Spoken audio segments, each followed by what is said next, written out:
My name is Sienna Park. I am 29 years old.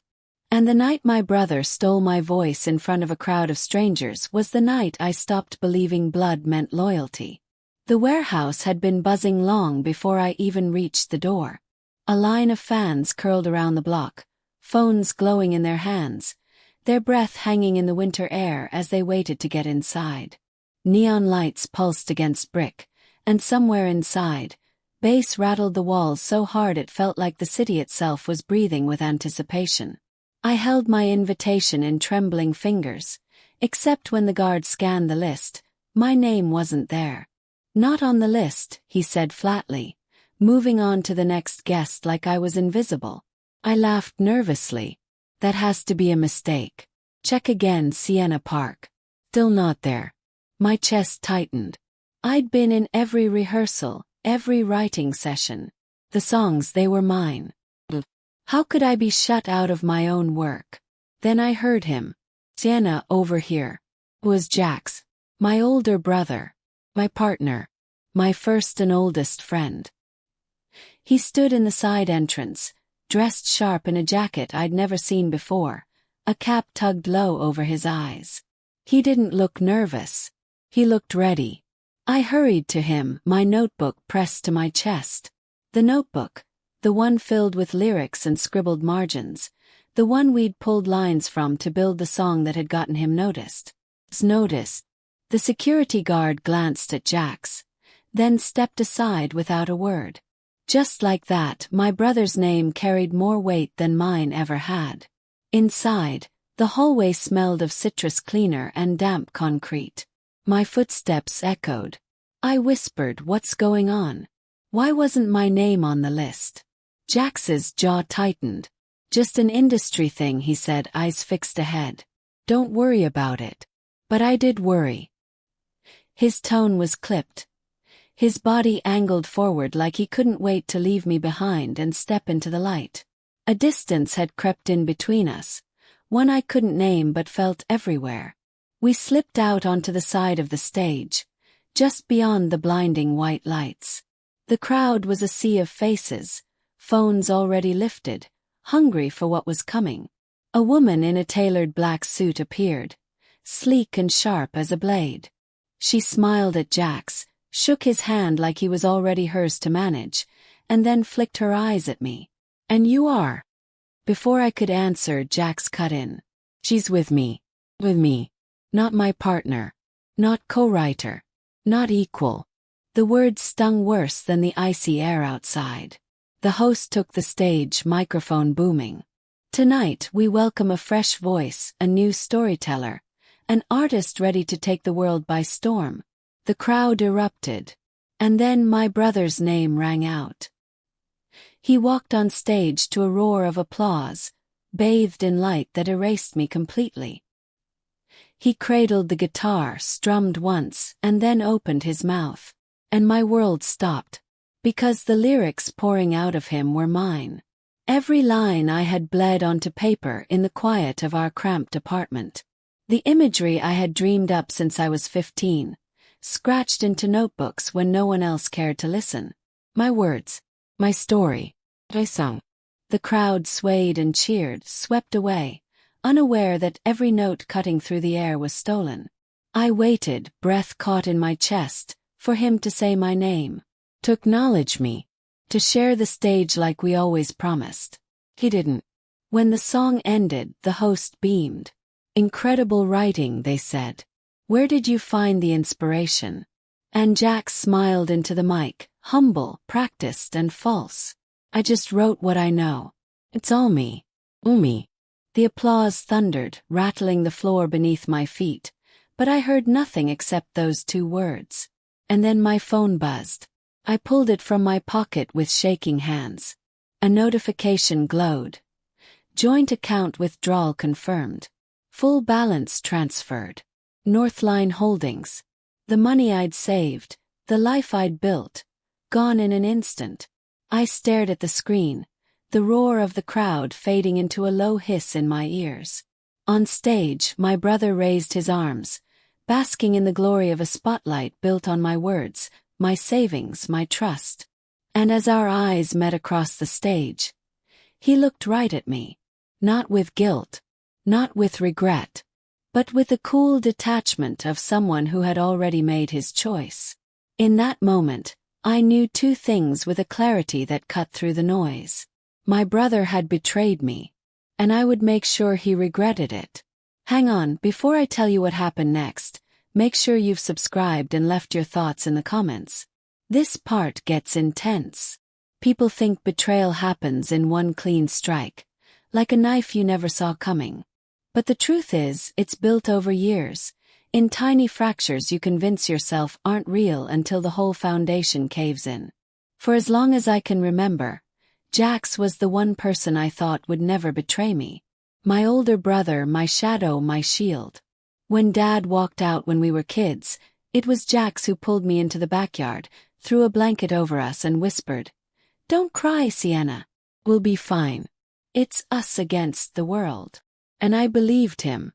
We grew up on the edge of a small town where dreams seemed more like bedtime stories than possibilities. Mom worked double shifts at the diner, her apron always stained with coffee, her hair always damp with sweat. She carried the weight of everything, but somehow she still found ways to smile at us. She'd come home exhausted, but if she saw Jax with a guitar in his hands and me scribbling in my notebook, her eyes lit up like we were already stars. "You too," she'd say, kissing the tops of our heads.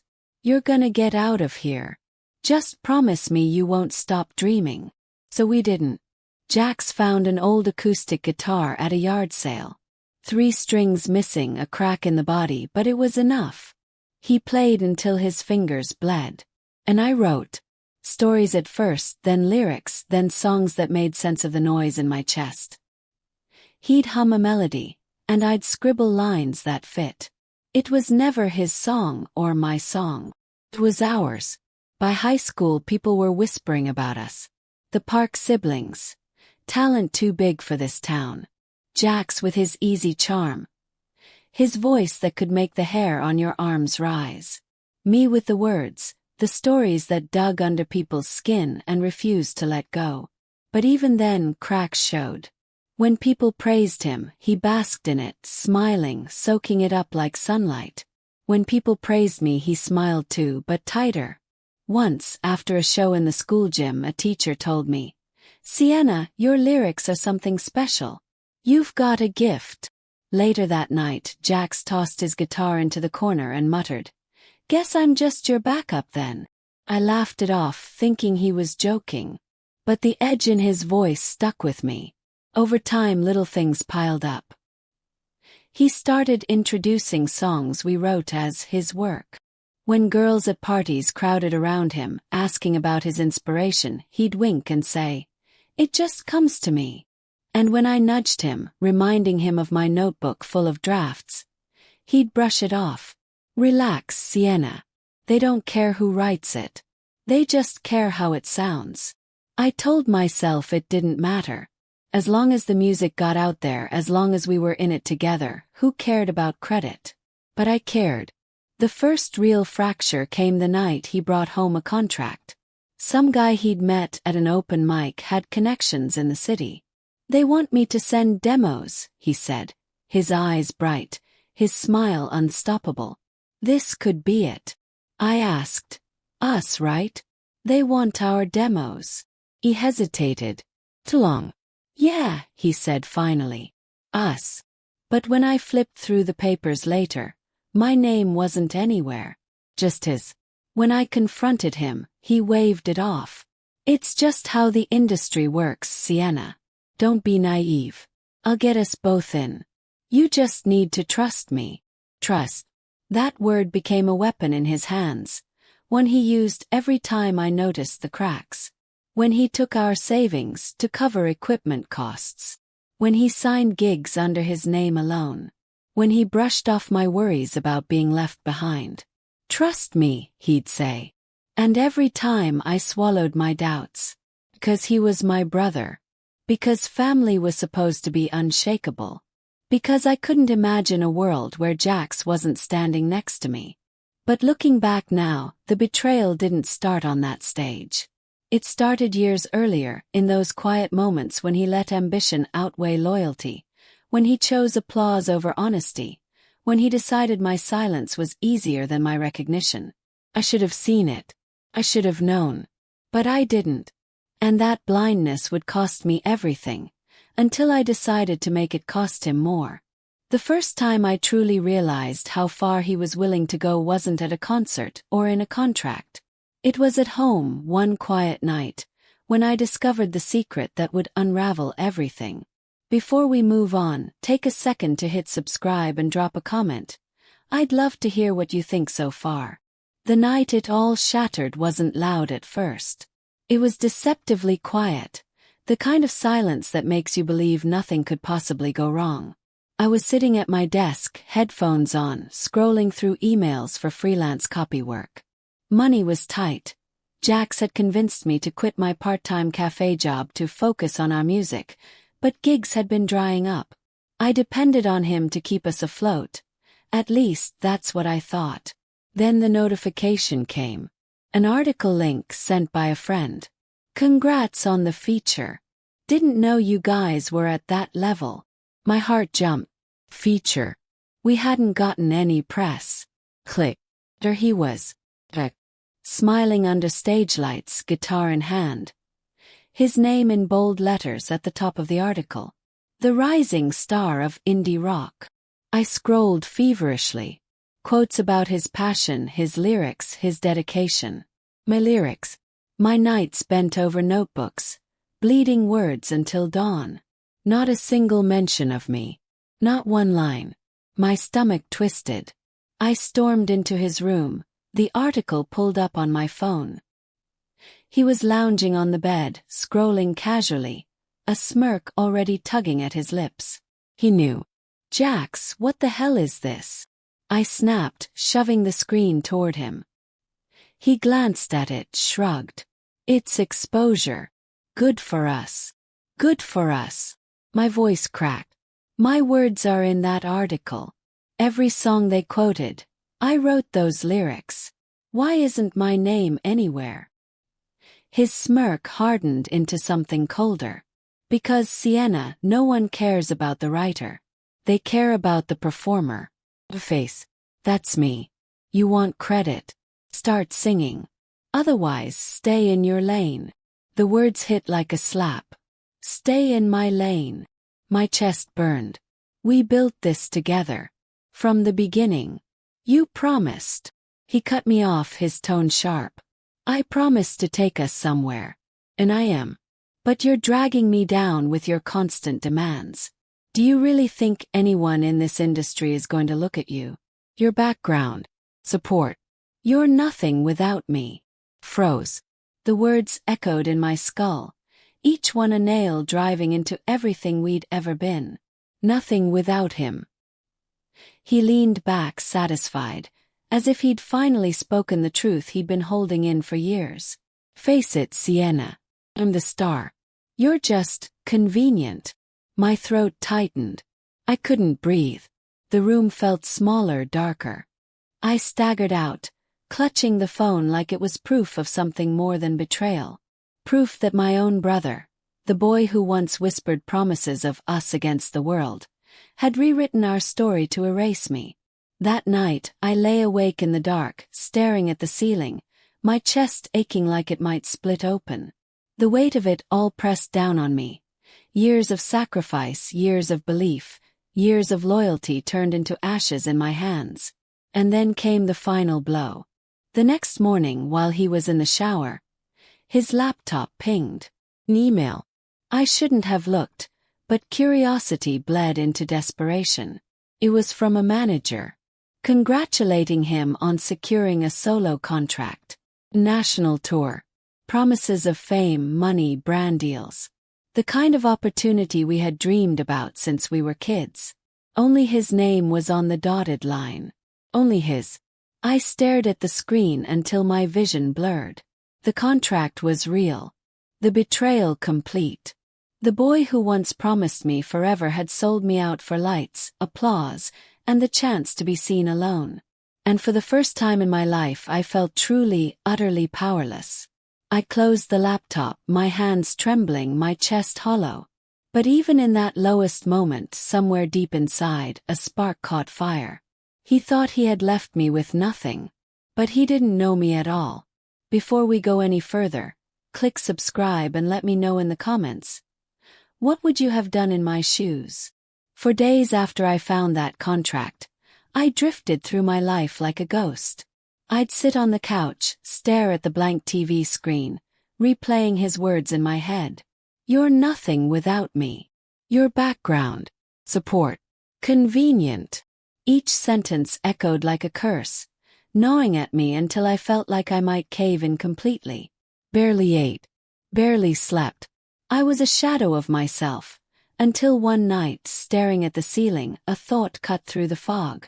If he could erase me so easily, why couldn't I rewrite the ending? I got up, pulled my old lyric notebooks from under the bed, and flipped through the pages. Thousands of words. Songs we'd written together. Memories etched in ink. But something stood out that night in a way I'd never noticed before. Every page bore my handwriting. Every chord progression had my fingerprints. My name was written on the work, even if he tried to scrub it clean. That was my weapon. The next morning I started small. Research. I dug into copyright law, contracts, publishing rights. At first it felt overwhelming, the legal jargon, the fine print. But the more I read, the clearer it became. He had built his shiny new empire on something fragile. My words. My work. And if I pulled hard enough, the whole thing could collapse. Still, doubt gnawed at me. Could I really do it? Could I really stand up to him? The brother I once trusted more than anyone in the world. Every time I faltered, I remembered that night in his room. The way he looked at me, smug, as if he had finally proven I was worthless. That memory hardened me like steel. I started documenting everything. I copied emails, texts, voice memos. I photographed notebook pages, date-stamped them, filed them neatly into folders. At night, while he slept, I scoured his laptop for proof of my contribution. Lyric drafts with my revisions. Audio files of us in rehearsal where my voice guided the melody. And with each piece of evidence, the fear began to fade, replaced by something colder. Harper. Revenge wasn't going to be screaming at him in a living room, begging him to see me. It wasn't going to be a fight he could twist into me being dramatic. Revenge was going to be stripping away the very things he betrayed me for. Money, fame, the illusion of being untouchable. The plan grew in layers. First, I reached out to an old professor from college, one who had always told me my writing deserved its own spotlight. She put me in touch with a lawyer who specialized in creative rights. I slid the folders across the table in her office, my hands shaking, and watched her eyes widen as she leafed through the proof. "You wrote this?" she asked. "Yes." "Then we have a case." Second, I began planting seeds in the very industry Jax thought he owned. Quiet conversations with local journalists. Leaked drafts of songs, recordings with my voice leading the harmonies. Small things at first, enough to make people whisper. And finally, I mapped out the endgame. The night of his biggest show, the one he had been bragging about for months. The show that was supposed to launch him nationwide. That would be the night he discovered he wasn't the only one who knew how to play to a crowd. But even as the plan sharpened, there were moments when fear crept back in. What if he crushed me publicly? What if no one believed me? What if this was all for nothing? Every time those thoughts clawed at me, I reminded myself of the basement moment. Me alone in the dark, believing his words that I was nothing. That pain was fuel now. He thought he had written me out of the story. But when the curtain rose on that stage, he was going to learn that I had written the ending. And it wasn't going to be his. The night of Jax's big show, the air buzzed with anticipation. His face was plastered on every poster. His name shouted by fans crowding the venue. Cameras flashed. Industry scouts filled the front rows, notebooks and record contracts at the ready. Backstage, he strutted like a king about to claim his throne. I saw him laugh with his manager, shoulders loose, smile wide. The same brother who once promised we'd rise together now looked like he had already erased me from memory. But what he didn't know, what no one in that venue knew, was that I had written the real headliner. When the lights dimmed and the roar of the crowd swelled, I slipped into place. Not on stage, not in the spotlight, but in the control booth. My hands shook as I clutched the flash drive that held weeks of careful planning. The files weren't just music, they were evidence. My evidence. The songs that bore my lyrics, recordings of our rehearsals with my voice guiding him through, even a clip of his smug words captured without him realizing. She's nothing without me. The technician looked at me uncertainly when I handed him the drive. You're sure this is what he wanted? I smiled coldly. Positive. The opening notes rang out, and they weren't his. They were mine. The screen behind him lit up with handwritten lyrics in my scrawl, line after line flashing across the giant backdrop. My voice filled the speakers, raw and undeniable, from an old demo we'd recorded in my apartment. His confusion was instant. His swagger faltering as he turned to the booth, panic flaring in his eyes. The crowd murmured, shifting, confused. Industry reps began whispering, pens hovering over their notebooks. And then the recordings played. His voice clear as day saying, "She's background. Support. Convenient." Laughter followed in the clip. His cruel smirk preserved forever. The audience gasped. Phones shot up, recording everything. He tried to shout over the noise, to bark orders to cut the feed. But it was too late. The damage was already done. Every fan, every scout, every person in that venue now saw him not as a rising star, but as a fraud propped up by someone he had tried to bury. Me. Security scrambled. His manager yelled into a headset. But I just stood there, steady, watching his empire crumble in real time. When the lights flicked back on, the silence in the room was deafening. Then came the boos. Loud, relentless, drowning him out. He dropped the mic, his face pale under the stage lights, and stumbled backward as the crowd turned against him. That was the moment I knew. I had won. By the next morning, clips of the show were everywhere. Headlines screamed about betrayal, stolen lyrics, a double life of lies. Sponsors pulled out.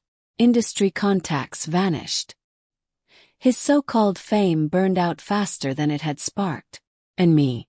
I rose higher. The same journalists who once dismissed me as his sidekick now called me a survivor. Creator. The true voice behind the music. Invitations poured in. Not because I begged, not because I stood in his shadow, but because I had proven I didn't need him. I never did. One afternoon weeks later I walked past him outside a coffee shop. He looked smaller somehow, thinner, worn. His phone pressed to his ear as if he were still trying to claw his way back into relevance. He froze when he saw me. For a moment I thought he might speak. Maybe to apologize, maybe to beg. But I didn't give him the chance. I just met his eyes, steady and unflinching, then walked past. Because he wasn't part of my story anymore. He thought I was nothing without him. But I had built a life where he was the one left behind. Forgotten, irrelevant, and utterly alone. And that was justice. And that's how I turned betrayal into my greatest victory. He thought I needed him to shine, but in the end, he was the one who faded. If you've ever been underestimated, remember. The sweetest revenge is rising so high they can't even reach your shadow. Subscribe for more stories like this, because sometimes the truth deserves a spotlight.